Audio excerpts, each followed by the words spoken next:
بسم الله الرحمن الرحيم عما يتساءلون عن النبأ العظيم الذي هم فيه مختلفون كلا سيعلمون ثم كلا سيعلمون ألم نجعل الأرض مهادا والجبال أوتادا وخلقناكم أزواجا وجعلنا نومكم سباتا وجعلنا الليل لباسا وجعلنا النهار معاشا وبنينا فوقكم سبعا شدادا وجعلنا سراجا وهاجا وأنزلنا من المعصرات ماء ثجاجا لنخرج به حبا ونباتا وجنات ألفافا إن يوم الفصل كان ميقاتا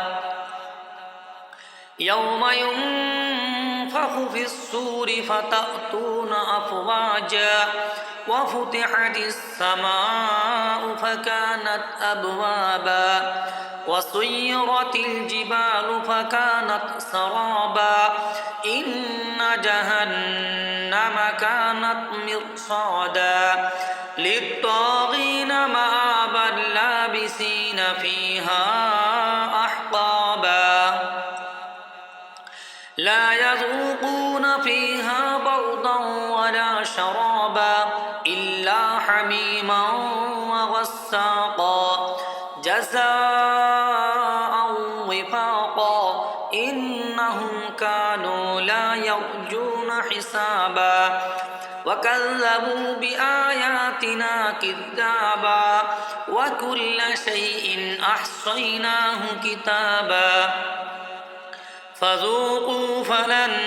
نزيدكم إلا عذابا إن للمتقين مفازا حدائق وأعنابا وكواعب أترابا وكأسا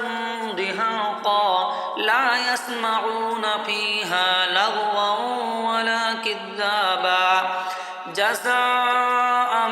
من ربك عطاء حسابا رب السماوات والأرض وما بينهما الرحمن لا يملكون منه خطابا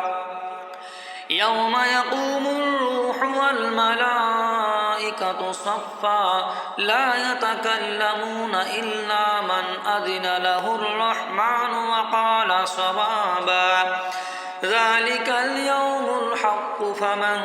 شاء اتخذ إلى ربه مآبا إنا أنذرناكم عذابا قريبا يوم ينظر المرء ما قدمت يداه ويقول الكافر يا ليتني كنت ترابا